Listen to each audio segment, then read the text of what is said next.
ನಮಸ್ತೆ everyone, once again welcome to ಈ ಪಾಠದ ಮನೆ. ಲಾಸ್ಟ್ ಕ್ಲಾಸಲ್ಲಿ ನಾವು ನೌನ್ ಕೇಸಸ್ಗೆ ಸಂಬಂಧಪಟ್ಟ ಹಾಗೆ nominative case, objective case, possessive case ಮತ್ತು ವೊಕೇಟಿವ್ ಕೇಸ್ ಇವುಗಳನ್ನು ಸ್ಟಡಿ ಮಾಡಿದ್ವಿ. ಹಾಗೆ ಆಬ್ಜೆಕ್ಟಿವ್ ಕೇಸಲ್ಲಿ ಮತ್ತೆ ಆಕ್ವಿಸಿಟಿವ್ ಕೇಸ್ ಮತ್ತು ಡೇಟಿವ್ ಕೇಸ್ ಅಂದರೆ ಏನು ಅಂತ ಕೂಡ ತಿಳ್ಕೊಂಡಿದ್ವಿ. ಡೈರೆಕ್ಟ್ ಅಥವಾ ಇಂಡೈರೆಕ್ಟ್ ಆಬ್ಜೆಕ್ಟ್ಸ್ ಒಂದು ಸೆಂಟೆನ್ಸಲ್ಲಿ ಪ್ರಪೋಸಿಷನ್ ಜೊತೆಗೆ ಬಂದರೆ ಅದನ್ನು ಆಕ್ವಿಸಿಟಿವ್ ಕೇಸ್ ಅಂತ ಹೇಳ್ತೀವಿ. ವರ್ಬ್ ಆಗಿದ್ಮೇಲೆ ಫಸ್ಟ್ ಇಂಡೈರೆಕ್ಟ್ ಆಬ್ಜೆಕ್ಟ್ ಬಂದು ನಂತರ ಡೈರೆಕ್ಟ್ ಆಬ್ಜೆಕ್ಟ್ ಬಂದರೆ ಅದನ್ನು ನಾವು ಡೇಟಿವ್ ಕೇಸ್ ಅಂತ ಹೇಳ್ತೀವಿ. ಇಷ್ಟನ್ನು ನಾವು ಲಾಸ್ಟ್ ಕ್ಲಾಸಲ್ಲಿ ತಿಳ್ಕೊಂಡಿದ್ವಿ. ಈ ಕ್ಲಾಸಲ್ಲಿ locative case, instrumental case, ಅಬ್ಲೇಟಿವ್ case ಹಾಗೆ ಅಪಾಸಿಟಿವ್ ನೌನ್ಸ್ ಈ ಕೇಸಸ್ ಆಫ್ ನೌನ್ಸ್ ಬಗ್ಗೆ ತಿಳ್ಕೊಳ್ಳೋಣ ಇವತ್ತಿನ ಕ್ಲಾಸಲ್ಲಿ. ಫಸ್ಟ್ ಲೊಕೇಟಿವ್ ಕೇಸ್ ಇಂದ ಸ್ಟಾರ್ಟ್ ಮಾಡೋಣ. ಲೊಕೇಟಿವ್ ಕೇಸ್ ಎಕ್ಸಾಂಪಲ್ಸ್ ಅನ್ನ ನೋಡಿ ಆಮೇಲೆ ಡೆಫಿನೇಷನ್ ನೋಡಿದ್ರೆ ತುಂಬಾ ಬೇಗ ಅರ್ಥ ಆಗುತ್ತೆ, ಯಾಕಂದ್ರೆ ಸ್ವಲ್ಪ ಕ್ಲಮ್ಸಿ ಆಗಿದೆ ಇದು ಟಾಪಿಕ್ಕು. ನೋಡಿ, ಫಸ್ಟ್ ಹೆಸರೇ ಹೇಳೋ ಹಾಗೆ ಲೊಕೇಟಿವ್ ಕೇಸ್ ಅಂದ್ರೆ ಲೊಕೇಶನ್ ಅನ್ನ ಹೇಳಲಿಕ್ಕೆ ಯೂಸ್ ಆಗಿರುವಂತಹ ನೌನ್ಸ್ ಅಂತ. ನೋಡಿ, ಈ ಫಸ್ಟ್ ಸೆಂಟೆನ್ಸ್ ಅಲ್ಲಿ ಕ್ಲೋತ್ಸ್ ಮತ್ತೆ ರೂಫ್ ಎರಡು ನೌನ್ಸ್ ಇದೆ. ಒಂದು ನೌನ್ ಇನ್ನೊಂದು ನೌನ್ ನ ಲೊಕೇಶನ್ ಅನ್ನ ಹೇಳಲಿಕ್ಕೆ ಯೂಸ್ ಆಗಿದೆ. Where are my clothes on the roof. So ಈ ರೂಫ್ ಅನ್ನೋದು ಇನ್ನೊಂದು ನೌನ್ ನ ಲೊಕೇಶನ್ ಅನ್ನ ತೋರಿಸ್ಲಿಕ್ಕೆ ಯೂಸ್ ಆಗಿರುವಂತಹ ನೌನ್ ಆಗಿರೋದ್ರಿಂದ ಇದನ್ನ ನಾವು ಲೊಕೇಟಿವ್ ಕೇಸ್ ಅಂತ ಹೇಳ್ತೀವಿ. ಹಾಗೆ ಸೆಕೆಂಡ್ ಸೆಂಟೆನ್ಸ್ ಅಲ್ಲಿ ಹರ್ ಸನ್ ಸ್ಟಡೀಸ್ ಇನ್ ಕಾಲೇಜ್. ಸನ್ ಮತ್ತೆ ಕಾಲೇಜ್ ಎರಡು ನೌನ್ಸ್ ಇದೆ. ಒಂದು ನೌನ್ ನ ಪೊಸಿಷನ್ ಅನ್ನ ಹೇಳಲಿಕ್ಕೆ ಇನ್ನೊಂದು ನೌನ್ ಯೂಸ್ ಆಗಿದೆ. ಸೊ ಇಲ್ಲಿ ಕಾಲೇಜ್ ಅನ್ನೋ ನೌನ್ ಇನ್ನೊಂದು ನೌನ್ ನ ಪೊಸಿಷನ್ ಅನ್ನ ಹೇಳಲಿಕ್ಕೆ ಯೂಸ್ ಆಗಿದೆ. So this one is locative case here. Third example, my family is in Mysore. Family ಮತ್ತೆ ಮೈಸೂರ್ ಎರಡು ನೌನ್ಸ್ ಇದೆ. ನನ್ನ ಫ್ಯಾಮಿಲಿಯ ಲೊಕೇಶನ್ ಎಲ್ಲಿದೆ? ಮೈಸೂರಲ್ಲಿ ಇದೆ. ಸೊ ಒಂದು ನೌನ್ ಇನ್ನೊಂದು ನೌನ್ ನ ಲೊಕೇಶನ್ ಅನ್ನ ತೋರಿಸ್ತಾ ಇದೆ. ಹಾಗೆ ಐ ಆಮ್ ಎಟ್ ಹೋಮ್. ಇಲ್ಲಿ ಕೂಡ home is a noun but I is a pronoun. ನಿಮ್ಗೆಲ್ಲ ಗೊತ್ತಿರೋ ಹಾಗೆ ನೌನ್ ಪ್ಲೇಸ್ ಅಲ್ಲಿ ಪ್ರೊನೌನ್ಸ್ ಅನ್ನ ಕೂಡ ಯೂಸ್ ಮಾಡಬಹುದು. ಈ ಸೆಂಟೆನ್ಸ್ ಅಲ್ಲಿ ಸಬ್ಜೆಕ್ಟ್ ಪ್ಲೇಸ್ ಅಲ್ಲಿ ಒಂದು ಪ್ರೊನೌನ್ ಇದೆ. ಇದರ ಲೊಕೇಶನ್ ಅನ್ನ ಹೇಳಲಿಕ್ಕೆ ಹೋಮ್ ಅನ್ನೋ ಇನ್ನೊಂದು ನೌನ್ ಯೂಸ್ ಆಗಿದೆ. ಸೊ ಹೋಮ್ ಇಲ್ಲಿ ಲೊಕೇಟಿವ್ ಕೇಸ್ ಆಗಿದೆ. The book is on the table. The book is a noun and the table is also a noun. ಒಂದು ನೌನ್ ನ ಪೊಸಿಷನ್ ಅನ್ನ ತೋರಿಸ್ಲಿಕ್ಕೆ ಇನ್ನೊಂದು ನೌನ್ ಯೂಸ್ ಆಗಿದೆ ಇಲ್ಲಿ. ಸೊ ಟೇಬಲ್ ಅನ್ನೋದು ಈ ಸೆಂಟೆನ್ಸ್ ಅಲ್ಲಿ ಲೊಕೇಟಿವ್ ಕೇಸ್ ಆಗಿದೆ. ಹೀಗೆ when a noun is use to show the location of something it is refer to as locative case. ಒಂದು ಸೆಂಟೆನ್ಸ್ ಅಲ್ಲಿ ಒಂದು ನೌನ್ ನ ಲೊಕೇಶನ್ ಅನ್ನ ತೋರಿಸ್ಲಿಕ್ಕೆ ಇನ್ನೊಂದು ನೌನ್ ಯೂಸ್ ಆಗಿದ್ರೆ ಅಂಥ ನೌನ್ಸ್ ಅನ್ನ ನಾವು ಲೊಕೇಟಿವ್ ಕೇಸ್ ಅಂತ ಹೇಳ್ತೀವಿ. Next one is instrumental case. Examples ನೋಡಿ, my pencil is broken by my sister. ಇಲ್ಲಿ ಈ ಸೆಂಟೆನ್ಸಸ್ ಅಲ್ಲಿ ನಾವು ಮೊದಲು ನೋಡ್ಬೇಕಾಗಿರೋದು ಆಕ್ಷನ್ ವರ್ಡ್, ವರ್ಬ್ ಯಾವುದು ಅಂತ ನೋಡಿ. ಫಸ್ಟ್ ಸೆಂಟೆನ್ಸ್ ಅಲ್ಲಿ my pencil is broken by my sister. ಇಲ್ಲಿ ಬ್ರೋಕನ್ ಅನ್ನೋದು ವರ್ಬ್ ಆಗಿದೆ. ಈ ಪೆನ್ಸಿಲ್ ಮುರಿದು ಹೋಗೋ ಕೆಲಸ ಯಾವುದರಿಂದ ಆಯ್ತು? ನನ್ನ ಸಿಸ್ಟರ್ ಇಂದ ಆಯ್ತು. ಆದ್ರೆ ಗಮನಿಸಿ, ಮೈ ಸಿಸ್ಟರ್ ಅನ್ನೋದು ಇಲ್ಲಿ ಸಬ್ಜೆಕ್ಟ್ ಪ್ಲೇಸ್ ಅಲ್ಲಿ ಇಲ್ಲ, ಆಬ್ಜೆಕ್ಟ್ ಪ್ಲೇಸ್ ಅಲ್ಲಿ ಬಂದಿದೆ. ಆದ್ರೆ ಆ ಕೆಲಸ ಆಬ್ಜೆಕ್ಟ್ ಇಂದ ಆಗಿದೆ ಈ ಕೇಸಲ್ಲಿ. ಸೊ ನನ್ನ ಪೆನ್ಸಿಲ್ ಮುರಿಯೋದಕ್ಕೆ ಕಾರಣ ಯಾರು? My sister.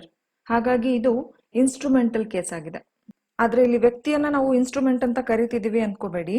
ಸೆಂಟೆನ್ಸ್ ಅಲ್ಲಿ ಯಾವುದಾದ್ರೂ ಒಂದು ಆಕ್ಷನ್ ಯಾರಿಂದ ಅಕಂಪ್ಲಿಷ್ ಆಗ್ತಾ ಇದೆ ಅನ್ನೋದ್ರ ಆಧಾರದ ಮೇಲೆ ನಾವು ಆ ನೌನ್ ಅನ್ನ ಇನ್ಸ್ಟ್ರೂಮೆಂಟಲ್ ಕೇಸ್ ಅಂತ ಕರಿತೀವಿ. ಸೆಕೆಂಡ್ ಎಕ್ಸಾಂಪಲ್ ನೋಡಿ, he cut the cake with a knife.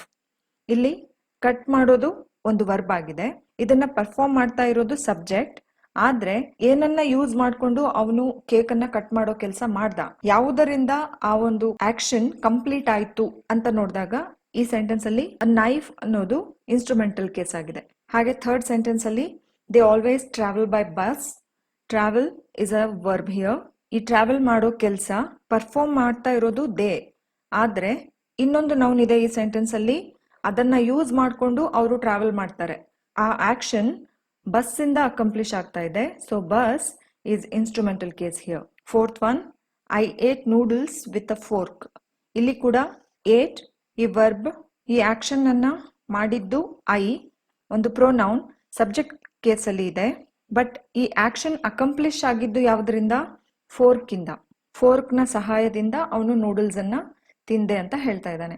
So fork is instrumental case here. ಕೊನೆಯದಾಗಿ she clean the floor with a mop. ಇಲ್ಲಿ ಕೂಡ ಕ್ಲೀನ್ ಅನ್ನೋ ಆಕ್ಷನ್ ಯಾವ ಒಂದು ಇನ್ಸ್ಟ್ರೂಮೆಂಟ್ ಇಂದ ಅಕಂಪ್ಲಿಷ್ ಆಗ್ತಾ ಇದೆ?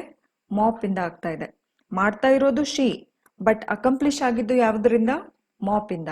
So mop here instrumental case. When a noun acts as an instrument or means to accomplish an action, it is referred to as instrumental case. ಯಾವಾಗ ಒಂದು ನೌನ್ ಒಂದು ಇನ್ಸ್ಟ್ರೂಮೆಂಟ್ ಆಗಿ ಯೂಸ್ ಆಗುತ್ತೋ ಒಂದು ಆಕ್ಷನ್ ಅನ್ನ ಅಕಂಪ್ಲಿಷ್ ಮಾಡ್ಲಿಕ್ಕೆ, ಆಗ ಅಂಥ ನೌನ್ಸ್ ಅನ್ನ ನಾವು ಇನ್ಸ್ಟ್ರೂಮೆಂಟಲ್ ಕೇಸ್ ಅಂತ ಹೇಳ್ತೀವಿ. Next one is ablative case. Examples ನೋಡಿ. First, he drove the car out of the city. ಇಲ್ಲಿ ಡ್ರೋವ್ ಅನ್ನೋದು ವರ್ಬ್ ಆಗಿದೆ. ಪರ್ಫಾರ್ಮ್ ಮಾಡ್ತಾ ಇರೋದು ಹಿ ಅನ್ನೋ ಒಂದು ಪ್ರೊನೌನ್ ಸಬ್ಜೆಕ್ಟಿವ್ ಕೇಸ್ ಅಲ್ಲಿ ಇದೆ. ವಾಟ್ ಡಿಡ್ ಹಿ ಡ್ರೈವ್ ಅಂತ ಕೇಳಿದ್ರೆ ಬರೋ ಆನ್ಸರ್ ದ ಕಾರ್ ಆಗಿರುತ್ತೆ. ಇದು ಆಬ್ಜೆಕ್ಟ್ ಆಗಿದೆ ಸೆಂಟೆನ್ಸ್ ಅಲ್ಲಿ. ಆದ್ರೆ ಇವಿಷ್ಟನ್ನ ಬಿಟ್ಟು ಅಬ್ಲೇಟಿವ್ ಕೇಸಲ್ಲಿ ನಾವು ಮುಖ್ಯವಾಗಿ ಗಮನಿಸಬೇಕಾಗಿರೋದು the noun showing its removal from something or to express motion away from something is referred to as ablative case. ಈ ಸೆಂಟೆನ್ಸ್ ಅಲ್ಲಿ ಡ್ರೋವ್ ಅನ್ನೋ ವರ್ಬ್ ನಮಗೇನನ್ನ ತೋರಿಸ್ತಾ ಇದೆ? ಒಂದು ಮೂವ್ಮೆಂಟ್ ಅನ್ನ ತೋರಿಸ್ತಾ ಇದೆ. ಮೂವ್ ಆಗಿರುವಂತಹ ವಸ್ತು ಯಾವುದು? ಅದು ಕಾರ್. ಯಾವ ಜಾಗದಿಂದ ಅದು ರಿಮೂವ್ ಆಗಿದೆ? ಸಿಟಿಯಿಂದ ರಿಮೂವ್ ಆಗಿದೆ. ಫಸ್ಟ್ ಆ ಕಾರ್ ಸಿಟಿಯಲ್ಲಿ ಇತ್ತು, ಆದ್ರೆ ನಂತರ ಅದು ಅಲ್ಲಿಂದ ಡ್ರೈವ್ ಮಾಡ್ಕೊಂಡು ಹೋಗಲಾಯ್ತು ಅಲ್ವಾ? ಸೊ ಸಿಟಿ ಈ ಸೆಂಟೆನ್ಸ್ ಅಲ್ಲಿ ಅಬ್ಲೇಟಿವ್ ಕೇಸ್ ಅಂತ ಕನ್ಸಿಡರ್ ಆಗುತ್ತೆ. Second one, the coconut fell off the tree. Coconut first ಎಲ್ಲಿತ್ತು? ಟ್ರೀ ಅಲ್ಲಿತ್ತು, ಆಮೇಲೆ ಅದು ಬಿದ್ದೋಯ್ತು. ಸೊ ಅಲ್ಲಿತ್ತು, ಅಲ್ಲಿಂದ ಅದು ರಿಮೂವ್ ಆಯ್ತು. ಇಲ್ಲೇನ್ ಗೊತ್ತಾಗ್ತಾ ಇದೆ? ಒಂದು ಪ್ಲೇಸ್ ಅಲ್ಲಿ something has removed from one place. ಮರದಿಂದ ಒಂದು ಕಾಯಿ ಬಿದ್ದು ಹೋಯ್ತು. ಮೊದಲು ಮರದಲ್ಲಿತ್ತು, ಈಗ ಅದು ಅಲ್ಲಿಲ್ಲ. ಹೀಗೆ ಯೂಸ್ ಆಗಿರುವಂತಹ ಟ್ರೀ ಅನ್ನೋ ನೌನ್ ಅಬ್ಲೇಟಿವ್ ಕೇಸ್ ಆಗಿದೆ. Third sentence, the man fell from the terrace. ಇದು ಕೂಡ ಅಷ್ಟೇ. ಈ ಮೂವ್ಮೆಂಟ್, ಬೀಳುವಂತಹ ಒಂದು ಮೂವ್ಮೆಂಟ್ ಎಲ್ಲಿಂದ ಸ್ಟಾರ್ಟ್ ಆಯ್ತು? ಟೆರೆಸ್ ಇಂದ ಸ್ಟಾರ್ಟ್ ಆಯ್ತು. ಫಸ್ಟ್ ಅವನು ಟೆರೆಸ್ ಮೇಲೆ ಇದ್ದ, ಬಟ್ ಆಮೇಲೆ ಅಲ್ಲಿಂದ ಅವನು ಬಿದ್ದು ಹೋದ. ಅಂದ್ರೆ ಅಲ್ಲಿಂದ ಒಂದು ಮೂವ್ಮೆಂಟ್ ಆಯ್ತು ಅಲ್ವಾ? ಸೊ ಟೆರೆಸ್ ಅನ್ನೋದು ಈ ಸೆಂಟೆನ್ಸ್ ಅಲ್ಲಿ ಅಬ್ಲೇಟಿವ್ ಕೇಸ್ ಆಗಿದೆ. ಕೊನೆಯದಾಗಿ, I removed his name from the list.